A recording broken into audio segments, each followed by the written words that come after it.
Hey everybody, Adam here and welcome back to the Dad of All Trades channel.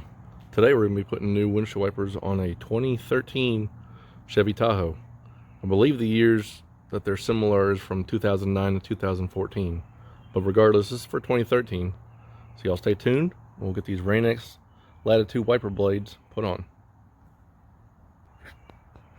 Now these blades are pretty simple. They're just hooked on this little loop. That's all that holds them on. Slide them over. They come right off. It doesn't get much more simpler than this, guys. Right? So, we'll get the new ones put back on. And thanks for watching. Now these are the old wipers and the new ones.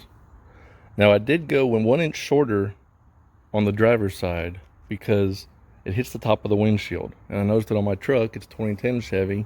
Same way. They call for 22s. But on this side, I put 21s. You got to remember on these Rain-X's, they got this new cover on them. You got to take off before you put them on. It should be just as easy to put them back on as it was to take them off. First, we're going to take off this cover.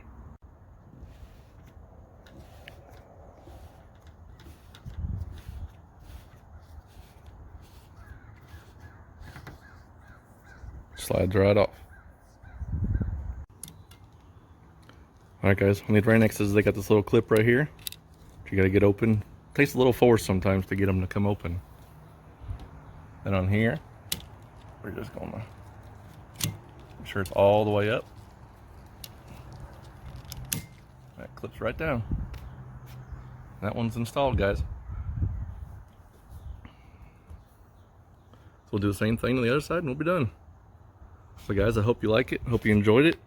Like I said, it should be the same process for the other side. So, thanks for watching. Y'all stay tuned. Like, share, subscribe. You know the routine. I appreciate it. We'll catch you next time.